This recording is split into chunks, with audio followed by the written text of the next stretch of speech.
हाम्रो दाइको अधिकृत हुनु भएको छ है। अनि त्यो दाइले ल तिहारी खुवाउँछु रे हेर्नु त हैन। अब दाइ चाहिँ विदेश जान्छु भन्दै हुनुहुन्छ। यस्तो जिन्दगी किनभने अब नेपालमा चाहिँ अधिकृत गरेर घरसर बनाइयो भने पनि भोलि पर्सि आगो लगाइदिन्छन्।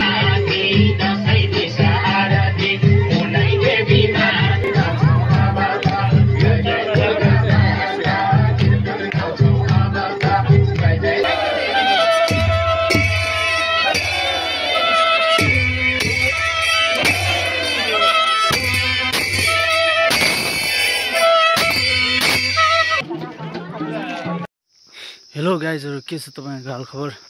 सबैजना सन्चै आराममा हुनुहुन्छ होला। र हामी चाहिँ हिजो मालारानीबाट हैन 2 दिनको त्यहाँ बसाइपछि चाहिँ फर्क्यौं। तेस्रो दिन चाहिँ फर्क्यौं, जुन मैले अघिल्लो भ्लगमा राखिसकेको छु। त्यो तपाईले हेरि पनि सक्नुभयो होला। र आज चाहिँ हामी फेरि अर्का जाँदै छौं। अनि म र भाइ छौं। अनि यहाँ अगाडितिर पनि छन्, पछाडितिर पनि मान्छेहरू आउँदै छन्। र यहाँबाट चाहिँ अर्का भनेको 2 घण्टा जस्तोको बाटो हो हिँड्दै गयो भने। अनि यहाँबाट चाहिँ अर्का जाने गाडी चाहिँ लाग्दैन, रुटको गाडी। अनि अलि परबाट चाहिँ लाग्न सक्छ। हामी भेट्यो भने त्यसमै जान्छौँ। र यहाँबाट सन्धिखर्कको चाहिँ सिधै लाग्छ। र हामी चाहिँ मेन बाटो छोडेर चाहिँ यो गोरेटो बाटो आएको छौँ। यहाँबाट अलिकति सर्टकट पर्छ। र मसँग चाहिँ भोजन द ब्रह्माण्ड ह्यान्डसम छन्, बट स्टिल सिङ्गल है। अनि त्यसपछि चाहिँ हामी निस्किँदैछौँ। अनि मलाई यसो लाग्यो अर्का जाँदैछौँ, अनि अर्काको कसरी उत्पत्ति भयो भनेर मलाई अलिकति भन्नु मन लाग्यो।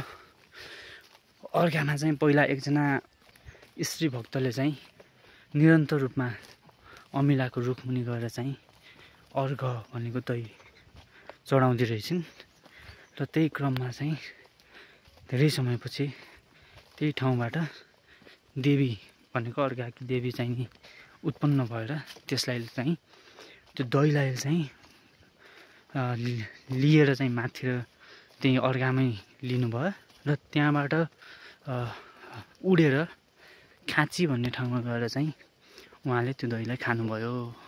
र त्यसरी अर्घा भनेको अर्घ दिएको ठाउँ भएको हिसाबले त्यसको नाम अर्घा हुन गयो।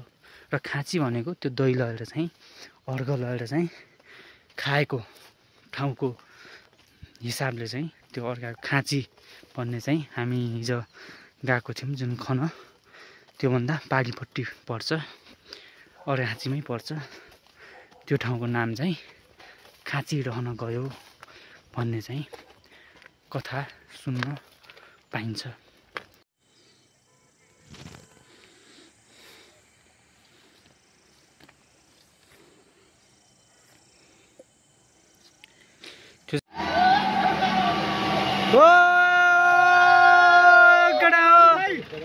जाने ल हामी चाहिँ अलि माथि आएको थियौँ, एउटा गाडी पाइयो।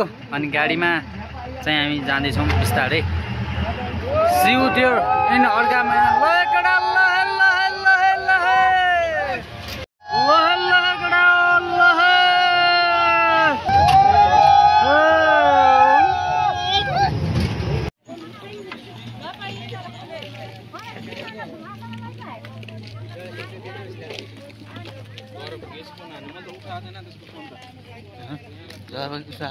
एकदम हाम्रो भाइले झोला बोकेको श्वास नै के थियो मेरो थियो। अरे भाउ यार दाइ, अरे भाउ यार दाइ।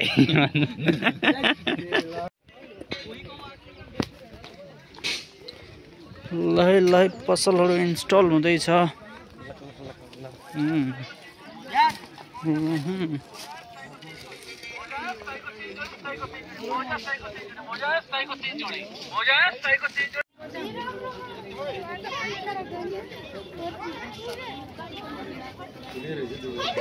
न हाम्रो दाइसँग भेट भएको छ माधव दाई द हेन्डसम अफ नुवाकोट उप्रीकोट सन्धि खड्क नगरपालिका कति रे दाई भन्नु त भूमिका स्थान हो दाई अनि दाई चाहिँ अहिले सिङ्गलै हो लभ पढे छैन भन्नुहुन्छ हामीलाई के हो लभ पढे खाने भाउजूले यहाँ ठिक लाउनु होला यहाँ चाहिँ सिङ्गल भन्दै हिँड्नुहुन्छ दाई दाईको चालामा ठिक छैन खाली छ हैन भ्याकेन्सी अनि यहाँ हाम्रो दिदी आउनु भएको छ अनि हाम्रो चाहिँ यही भेटघाट भयो भोजन द ब्रह्माण्ड हेन्सम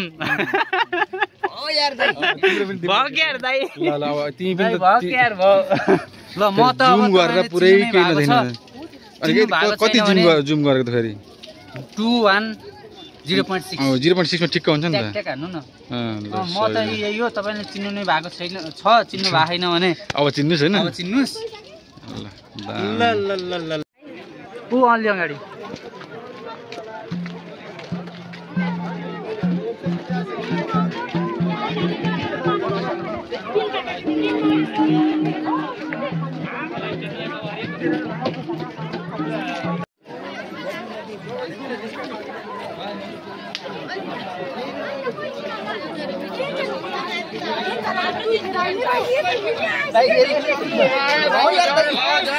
भक्यार दाइ के भरे मैले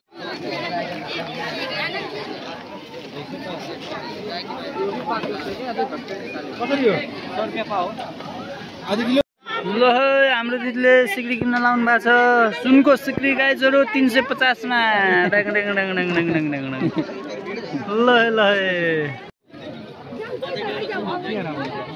500 को 1 किलो यो त धेरै महँगो भयो 300 को 1 किलो यो चाहिँ ठिकै हो 1 किलो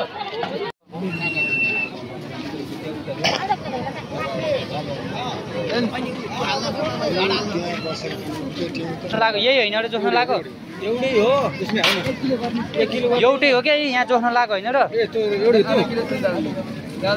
यो आधा किलो भयो 1 किलो यति भए पुग्दैन र दाइ भने 1 किलो 1 किलो 1 किलो हैन र भने घर पनि लैजाउँला नि यार अलि छिटो गरे न दिन न ल हाम्रो दाइको अधिकृत हुनु भएको छ है अनि त्यो दाइले ल जेडी खुवाउँछु रे हेर्नु त जेडी पार्टी ल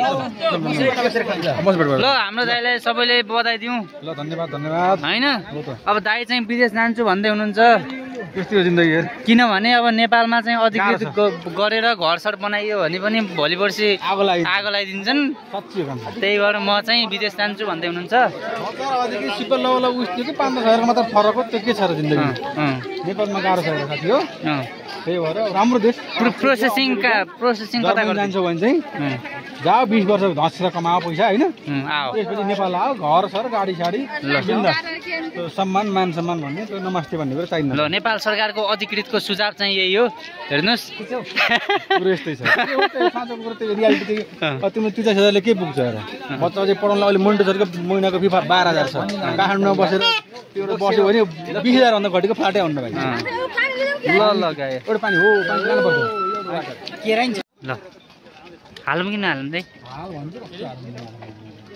दाइ हालौँ कि नहालौँ युट्युबमा सियोर हाल्ने भाइ सियोर हाल्ने हो हाल्ने अधिकृतको के अरे सुझाव सहित हाल्ने ल ल ल ल भगियार दाइवाला नि हाल्ने कि मैले भिडियो बनाउँछु यिनी भगियार दाइ भन्छन् हामी दिदी हजुर हुनुहुन्छ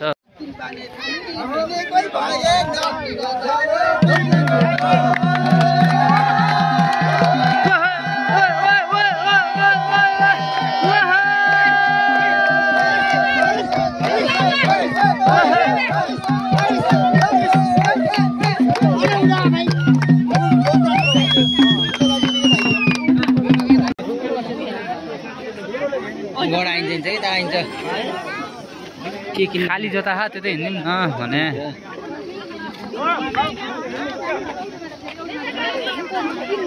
गाउँले हो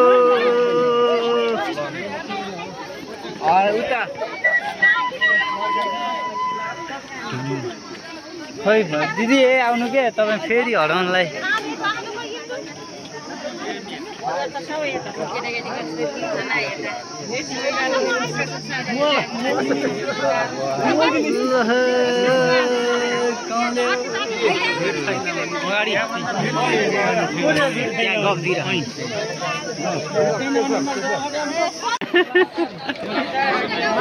गाउँले हो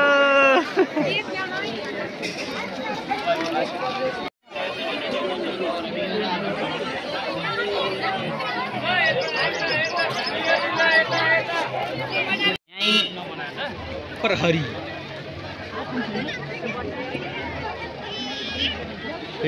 सुरक्षा व्यवस्था कडा छ गाइजहरू कडा सुरक्षा व्यवस्था छ गोली गट्ठा सहित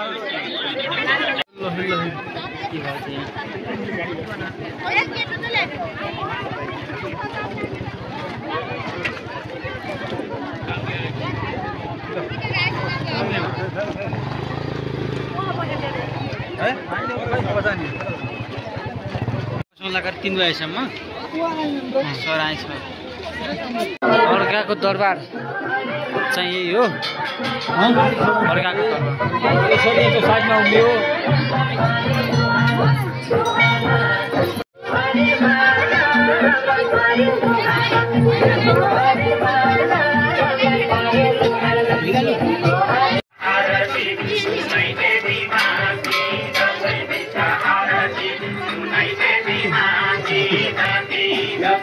फोटो यहाँ अनुहार पनि देखाएर पो मलाई राखिदिनुलाई थोरै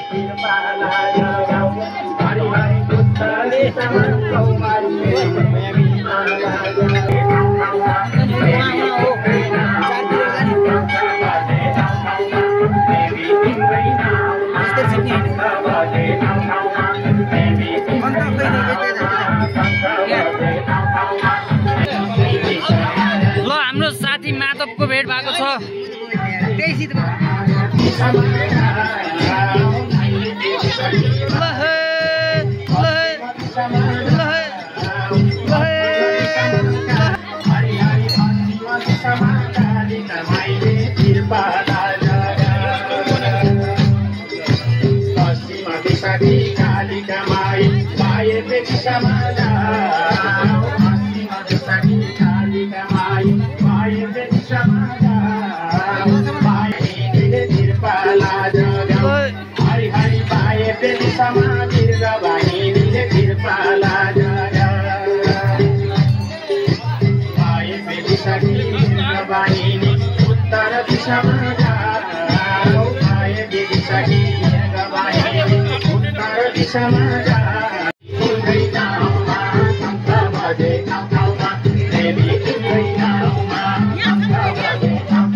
सुरक्षा भेडामा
What?